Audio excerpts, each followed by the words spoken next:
Bienvenidos. Hoy vamos a meternos de lleno en una etapa fascinante y bastante movida del Antiguo Testamento. Hablamos del paso del reinado de David al de Salomón y bueno, de todo lo que vino después, lo que cuentan los primeros 22 capítulos del primer libro de los Reyes. Exacto. Es que es una historia increíble de poder, de sabiduría al principio, de intrigas, mucho lujo también, pero que acaba, bueno, en división y decadencia. Un recorrido intenso. Sí, arranca con un David ya muy mayor, muy debilitado, casi irreconocible, ¿no? Y la pregunta clave es esa, ¿quién viene después? Y claro, eso desata la lucha por el poder casi al instante. Totalmente. Y ahí tenemos a los personajes clave. David, por supuesto, sus hijos Adonías y Salomón, que son los rivales directos. También Betsabé, la madre de Salomón, que juega un papel, importantísimo. Y el profeta Natán. Joam, Elías, figuras que marcan mucho la historia posterior. Eso es. Nuestra idea hoy es intentar, desenredar un poco esa madeja, ver cómo fue esa transición, cómo Salomón consolida su poder, su auge, pero también sus errores, y entender por qué el reino acaba partiéndose en dos. Pues empecemos por el principio, por esa fragilidad del poder que mencionabas. 1 Reyes 1 nos pinta un David muy vulnerable, ¿verdad? Sí, totalmente. Necesitan a la joven Abisag para que le dé calor, para cuidarle. Es una imagen potente de su declive. Y ese vacío es el que Adonías, uno de sus hijos, intenta llenar rápido. Se autoproclama rey. Sí, dice yo voy a ser rey, y se busca apoyos fuertes. Joab, el jefe del ejército, Abiatar, el sacerdote, monta un banquete, invita a sus hermanos. Pero no a todos, ¿eh? Claro, ahí está la clave. Excluye a Salomón, a Natán, a Sadoc, a Benaías, a los que él sabe que no le apoyan. Es una jugada muy calculada, una usurpación en toda regla. Vamos. Y Natán se da cuenta. Natán lo ve venir y actúa rápido. Habla con Betsabé, la madre de Salomón, y traman un plan. Ir a ver a David y recordarle un juramento que, supuestamente, había hecho a favor de Salomón. Una intervención casi teatral ante el rey moribundo. Sí. Betsabé entra primero, expone la situación, el peligro. Cuando mueras nos acusarán de traición. Y justo después entra Natán para confirmar la fiesta de Adonías y la exclusión de los leales. Pura estrategia política. Y funciona. David reacciona. Vaya si reacciona. Reafirma el juramento y ordena ungir a Salomón como rey ya. La ceremonia es inmediata, en Gijón montado en la mula de David. Y el grito del pueblo, ¡Viva el rey Salomón! Debió ser un golpe de efecto tremendo. Imagínate, un estruendo que dice el texto hacía temblar la tierra. Eso desbarata por completo los planes de Adonías, los suyos salen corriendo muertos de miedo. Y Adonías acaba refugiándose en el altar. Exacto. Teme por su vida. Salomón le perdona, pero con condiciones. Tiene que demostrar que es un hombre de honor. La tensión sigue ahí, aunque parezca resuelto. Se ha ganado la primera batalla, pero no la guerra, digamos. Y eso nos lleva al capítulo 2. David muere, pero antes le da a Salomón unas últimas instrucciones. Sí. Unas instrucciones particulares. Por un lado, lo típico. Sé fuerte, cumple la ley de Dios para que te vaya bien. Pero por otro, Por otro, le encarga ajustar cuentas pendientes. Y de forma bastante explícita. es tremendo. Le dice que castigue a Joab por crímenes antiguos, que no le deje morir en paz. Y a Simí, que le maldijo, también, a pesar de que David le había perdonado bajo juramento. Le dice a Salomón, tú eres sabio, ya sabrás cómo hacerlo sufrir una muerte sangrienta. Madre mía. Es la cara más cruda de la política de la época, ¿no? Totalmente.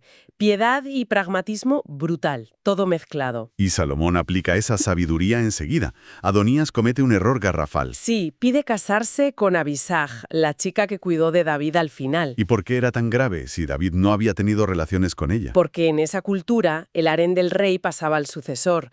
Pedir a Abisag era como una forma simbólica de seguir reclamando el trono. Al menos así lo interpreta Salomón, como una traición encubierta. Y no se lo piensa 2 veces. No, ordena ejecutar a Adonías inmediatamente. Y a partir de ahí empieza la purga. Va por los demás apoyos de Adonías. Exacto. Destituye al sacerdote Abiatar, lo destierra, cumpliendo así de paso una antigua profecía contra la casa de Eli. Le perdona la vida, eso sí, porque compartió las penurias de David. Pero con Joab no tiene tanta piedad. Nada de piedad. Joab se entera de lo de Adonías y corre a refugiarse también en el altar. Pero Salomón ordena a Benaías que lo mate allí mismo. ¿En el altar? Sí. Lo justifica diciendo que es para limpiar la culpa de sangre de su familia por los asesinatos que cometió Joab. Bueno, implacable. Y Benaías lo ejecuta. ¿Y queda Simí? Con Simí usa otra táctica. Le ordena quedarse en Jerusalén bajo juramento de no salir. Simí acepta. Pero años después rompe el juramento para ir a buscar unos esclavos. Y Salomón aprovecha la oportunidad. Claro. Le recuerda el juramento roto, la maldición a David, y ordena a Benaías que lo ejecute también. Así cumple la voluntad de su padre y elimina al último posible foco de problemas. Una consolidación del poder rapidísima, ¿eh? Bastante despiadada. Sin duda. El texto lo dice claro. Así se consolidó el reino en manos de Salomón. Sobre esa base de legitimidad divina, sí, pero también de mano de hierro. Vale, superada esa fase de purgas, centramos en lo que parece la época dorada de Salomón. El capítulo 3, con el famoso sueño en Gabaón. Ah, sí. Un momento clave. Dios se le aparece y le dice, pídeme lo que quieras. Y la petición de Salomón es sorprendente. No pide ni riquezas, ni poder, ni larga vida. No. Pide sabiduría. Un corazón con discernimiento, dice. Para gobernar bien, para distinguir el bien del mal. Reconoce que es joven, inexperto, y a Dios le gusta tanto esa humildad, esa petición. Que le da la sabiduría y, además, todo lo demás. Exacto. Sabiduría sin igual. Y de regalo, riquezas y honor. Es un inicio espectacular para su reinado. Y esa sabiduría se ve enseguida en el juicio de las dos mujeres y el bebé. El famoso juicio salomónico. Sí, esa historia es genial. Su solución de partir al niño no es solo un truco, ¿eh? ¿No? ¿Qué ves ahí? Veo una demostración increíble de psicología. Y de puesta en escena. No creo que fuera a cortar al niño de verdad. Quería provocar la reacción que revelara a la madre auténtica. Y funciona, claro. La verdadera madre prefiere perderlo a verlo morir. Exacto. Y ese juicio tiene un impacto brutal. Todo Israel se queda asombrado. Ven que tiene sabiduría de Dios. Eso afianza su autoridad de una manera tremenda. Y los capítulos que siguen pintan un cuadro idílico. Paz, prosperidad, buena organización, una corte espléndida. La fama de Salomón crece y crece. Es la edad de oro, sí. Paz en las fronteras, seguridad. La imagen esa de cada uno debajo de su vid y de su higuera. Es la culminación de lo que empezó David. Y el símbolo máximo de todo ese esplendor es, por supuesto, el templo. La construcción del templo. Le dedica muchísimo espacio el texto. Es que es central. La alianza con Hiram de Tiro, para la madera y los artesanos, las medidas exactas, el oro, las piedras labradas sin ruido de martillos. Todo subraya la importancia y la santidad del proyecto. Es Dios habitando en medio de su pueblo. Pero tuvo un coste, ¿no? Claro. El texto habla de miles y miles de israelitas reclutados para trabajos forzados, además de extranjeros, 70.000 cargadores, 80.000 canteros. Eso es mucha gente. ¿Podría ser esa la primera sombra en el cuadro? Podría ser. Construir el templo y luego su propio palacio, que, curiosamente, le llevó casi el doble de tiempo, 13 años. 13 años para el palacio y 7 para el templo. Sí, eso requirió una movilización de recursos enorme. Y ese yugo pesado es justo lo que luego le echarán en cara a su hijo Roboam, las tribus del norte. El esplendor tenía un precio y generó tensiones, claro. La dedicación del templo en el capítulo 8 es otro momento cumbre. El arca, la nube de la gloria divina. Impresionante. Y la oración de Salomón es magnífica. Reconoce que Dios es inmenso, que ni los cielos pueden contenerlo, menos aún ese templo. Pero le pide que escuche las oraciones hechas hacia ese lugar, para todas las situaciones. Pecado, derrota, sequía, incluso para los extranjeros.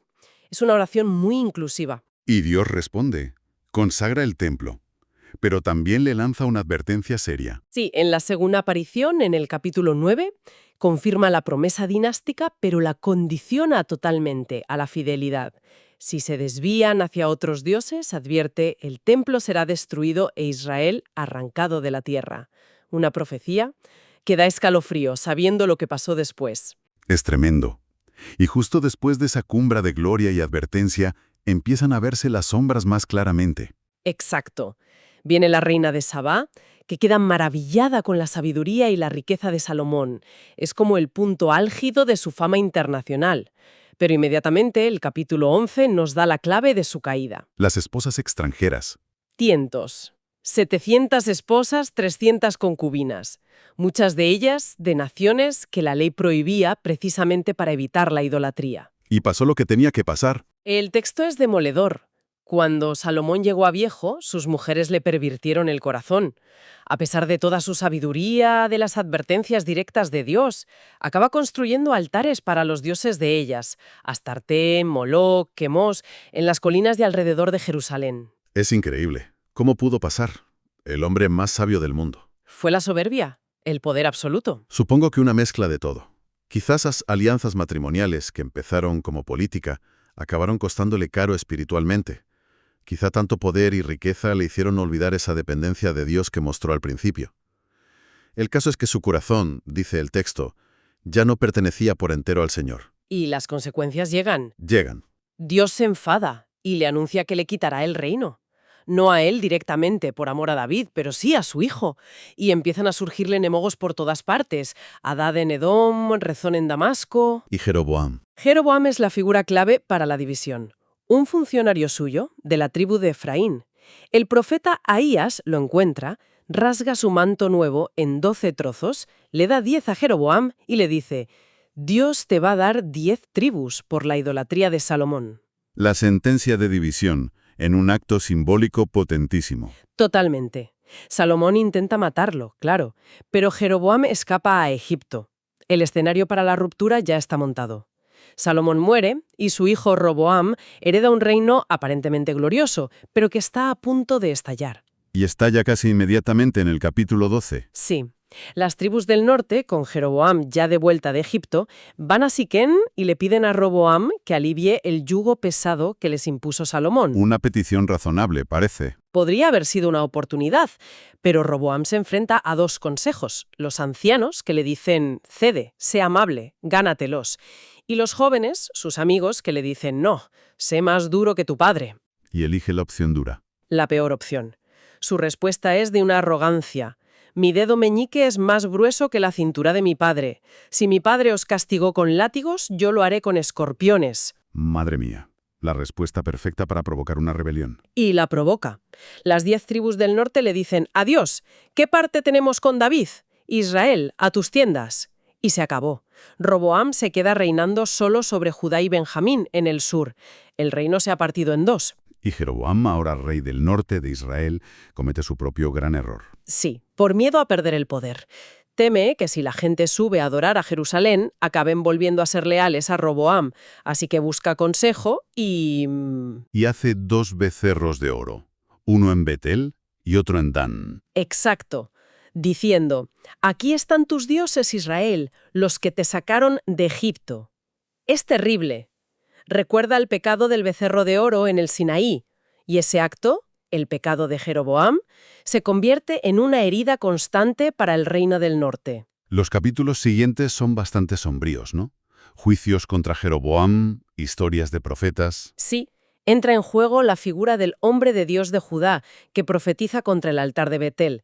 Una historia muy extraña, con un profeta anciano que lo engaña, y acaba muerto por un león por desobedecer a Dios. Y luego el juicio contra la casa de Jeroboam a través del profeta Ahías, el mismo que le había anunciado el reino. Exacto. Ahías, ya viejo y ciego, le anuncia a la esposa de Jeroboam la muerte de su hijo y la destrucción total de su dinastía. Será barrida como se barre el estiércol, dice, un lenguaje durísimo. Y profetiza también el futuro exilio de Israel por culpa de la idolatría. A partir de ahí, sobre todo en el Reino del Norte, parece que entramos en un ciclo de violencia y pecado constante. Totalmente. Los capítulos 14 a 16 son una crónica acelerada y bastante brutal. En Judá, en el sur, hay altibajos.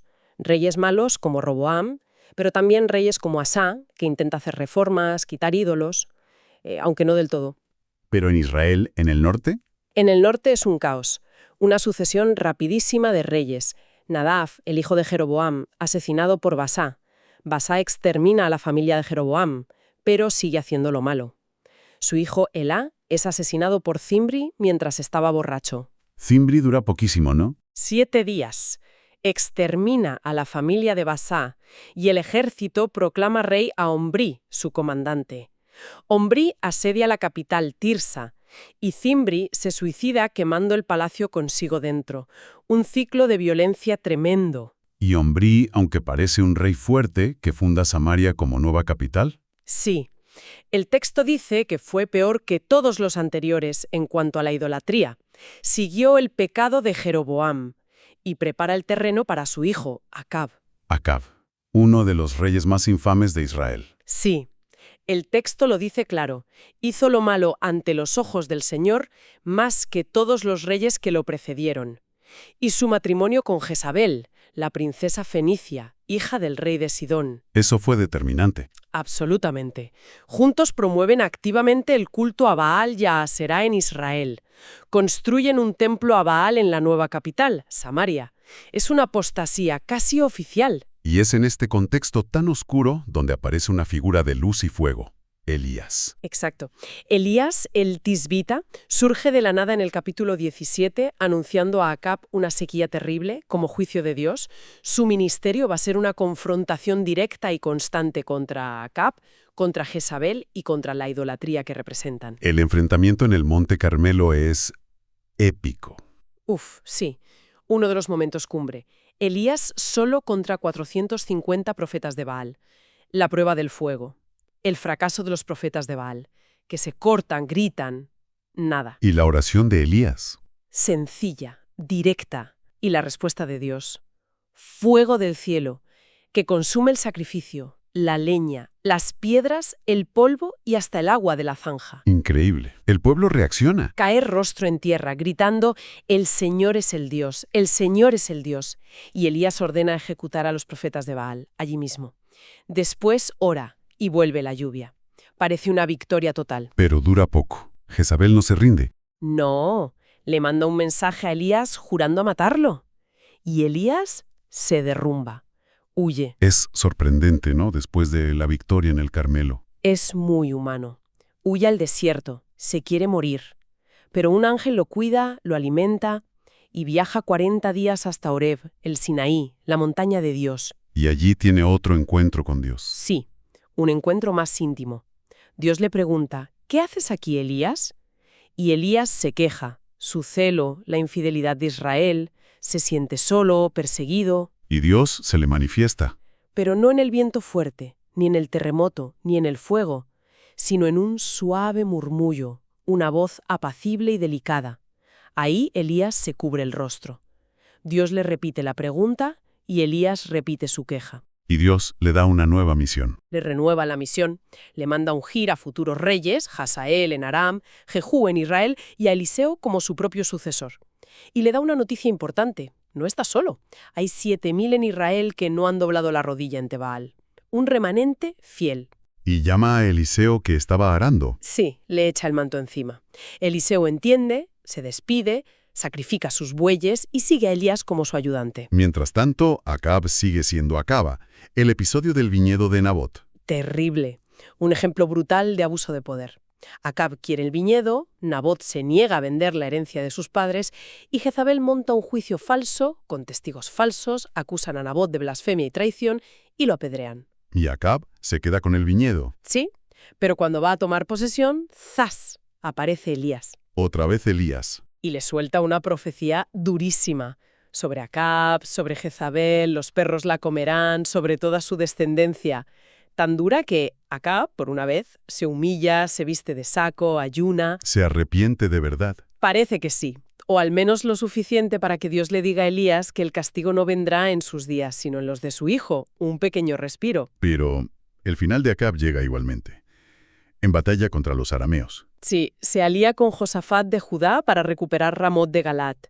Tiene 400 profetas que le dicen, «¡Sube! ¡Vas a ganar!». Pero Josafat no se fía. Y piden un profeta del Señor, Micaías. Al que Acab odia porque dice que nunca le profetizan nada bueno.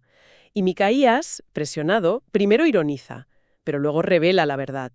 Ha visto a Israel disperso como ovejas sin pastor, y a Dios permitiendo que un espíritu mentiroso engañe a los 400 profetas de Acab. Una visión terrible, y le cuesta cara. Le abofetean, lo meten en la cárcel, Pero Acab va a la batalla igualmente, aunque disfrazado. Josafat va con sus ropas reales. Y muere Acab. Sí, por una flecha disparada al azar por un arquero arameo. Le atraviesa la armadura. Muere al atardecer. Y su sangre, al lavar el carro en el estanque de Samaria, es lamida por los perros, cumpliendo la profecía de Elías. Un final justo, según la narrativa. Según la narrativa, sí. Es la consecuencia de sus actos. Su hijo Ococías le sucede, y el texto termina diciendo que siguió los malos caminos de su padre y de Jeroboam, sirviendo a Baal. Así termina este bloque. 22 capítulos intensísimos. Sí. Hemos pasado de la gloria y sabiduría inicial de Salomón, la construcción del templo, a la división, la idolatría, la violencia, los profetas enfrentándose a reyes malvados. Un recorrido tremendo. El contraste es brutal entre la sabiduría que Salomón pidió y cómo acabó su reinado, y luego la espiral descendente sobre todo en el reino del norte. Y esa tensión constante entre lo que Dios anuncia a través de los profetas y lo que los personajes humanos deciden hacer.